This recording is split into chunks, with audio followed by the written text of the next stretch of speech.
আসসালামু আলাইকুম। কেমন আছেন সবাই? আলহামদুলিল্লাহ আমরা সবাই ভালো আছি। আশা করি আপনারাও ভালো আছেন। অনেক দিন পর চলে এসেছি একটা নতুন ভিডিও নিয়ে। আসলে ইউটিউবেও কোনো ভিডিও দেয়া হচ্ছে না বা আমার পেজগুলোতেও দেয়া হচ্ছে না।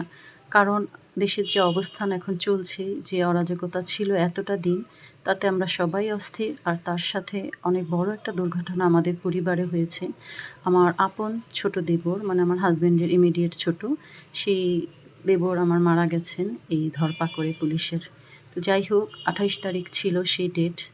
তো সেই দিন থেকে আজকে প্রায় ১৫টা দিন আমাদের পরিবারের উপরে সম্পূর্ণ মানে আমরা শোকাহত। তো সেই জন্য কোনো ভিডিও আর এডিট করা হচ্ছে না বা বলা হচ্ছে না, শেয়ার করা হচ্ছে না। আসলে মনটা আমাদের খুবই খারাপ। আসলে ও ছিল আমাদের সম্পূর্ণ পরিবারের বটবৃক্ষ। আর এটা তো আসলে স্বাভাবিক মৃত্যু না।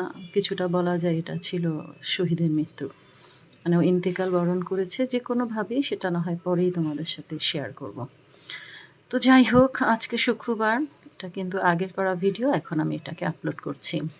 তো শুক্রবার মানে একটু রেস্ট নেওয়া, বাট সেটা হয় না আমাদের মহিলাদের জন্য। দেখা যায় যে আমাদের কিচেনেই সারাটা দিন পার হয়। তো সকাল সকাল একটা আমার চলে আসছে রুটির একটা পার্সেল। এটা হলো কিংস কিচেন থেকে। যেহেতু রুটি বানানোর মতন এখন লোকও নেই এবং আমারও সম্ভব না, হাতে প্রচণ্ড ব্যথা। তো কিংস কিচেন থেকে ৪ প্যাকেট রুটি অর্ডার দিলাম, এক একটা প্যাকেটে ১০টা করে, আর পার পিস হচ্ছে ৭ টাকা করে। এক একটা প্যাকেটে মানে ৭০ টাকা। তো যাই হোক ৪টা প্যাকেট অর্ডার দিয়েছে, সেখান থেকে রুটি ছেঁকে নিলাম, তার সাথে লাউ দিয়ে ডিম দিয়ে একটা ভাজি করছি একটু গ্রেভি করে, আর হচ্ছে চা, যেটা ছাড়া তো আমার নাস্তা কমপ্লিটই হবে না। তো যাই হোক আর টুকটাক ছিল ডিম ভাজা, কলা, সেগুলো দিয়ে নাস্তা সেরে এবার রান্নার পালা। চলে এসেছি। তো সাহেবের জন্য সবসময় আমাদের একটা ভাজি রাখতেই হয়, সেটা আজকে করছি পেঁপে আর বরবটি দিয়ে। গতদিনও করেছিলাম, তো খুব ভালো হয়েছে বলে আজকে আবারও করছি। একটু লবণ দিয়ে ভালো করে ভাপ দিয়ে নিচ্ছি, আর আরেক চুলোতে পেঁয়াজ রসুন সব কিছু দিয়ে কষিয়ে নেব মশলা। দ্রুত করার জন্য আসলে ২টা চুলাতে এভাবে করছি। তো প্রথমে পরিমাণ মতো তেল দিয়ে সেখানে দিয়ে দিয়েছি পেঁয়াজ। পেঁয়াজটা বাদামি কালার হয়ে এসেছে। এখন দিয়ে দিলাম এখানে কিছুটা হলুদের গুঁড়ো আর অল্প করে পরিমাণ মতো লবণ।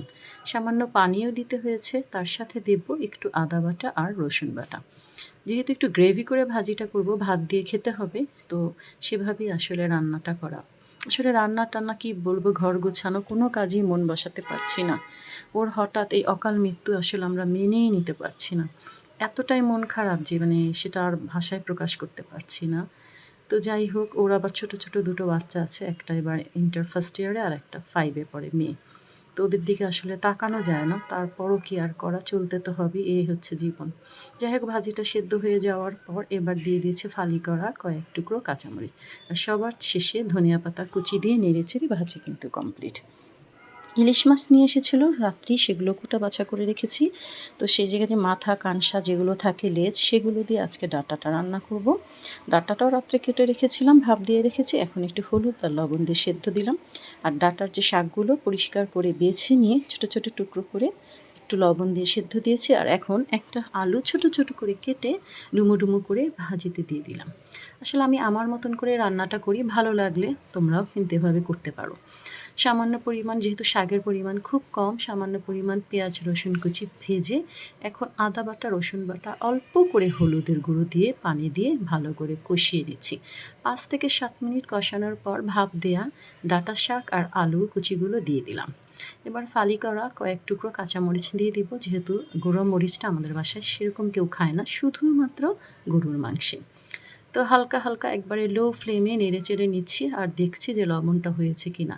তো সবার শেষে আবার একটু লবণও দিয়ে দিলাম, দিয়ে একবারে লো ফ্লেমেই যেন আস্তে আস্তে সেদ্ধও হয় এবং আলুটা ভেঙে ভেঙে আসে। তো একটু বড় কেটেছিলাম, এখন এই যে নেড়েচেড়ে দিতে দিতে আলুগুলো কিন্তু মাখা মাখা হয়ে আসছে। এভাবে কিন্তু পুঁইশাক ভাজি করলেও দারুণ লাগে। তো যাই হোক ভাজি কমপ্লিট, এবার আমি রান্না করব আমার ডাটা। ডাঁটাটা কিন্তু সেদ্ধ হয়ে গেছে, এবার মশলাটা আগে কষিয়ে নিচ্ছি। এই রান্না তো সবাই করে কমন, তারপর আমি আমার মতন করি। যাই হোক পেঁয়াজটা হালকা পরিমাণ লাল হওয়ার পর দিয়ে দিলাম হলুদের গুঁড়ো। এবার আদা বাটা, অল্প করে রসুন বাটা, তার সাথে সামান্য লবণ। এখানে কিন্তু জিরা ধনিয়া কিছু অ্যাড করব না, কারণ ইলিশ মাছের ফ্লেভারটা চলে যায়।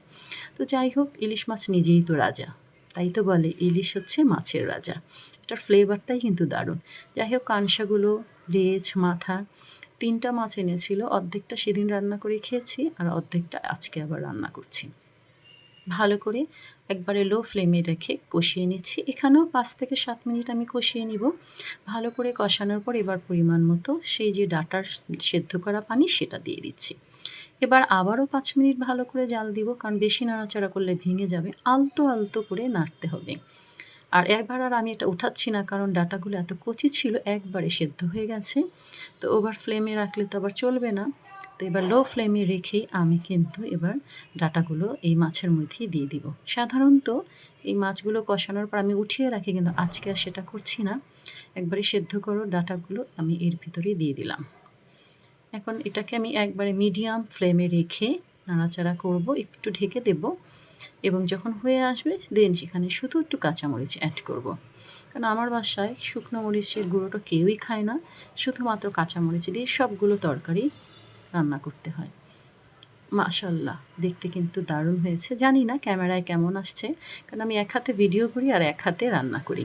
তো সেই জন্য ভিডিওগুলো হয়তোবা খুব একটা ভালো হয় না, তবে আশা করি তোমাদের ভালোই লাগে।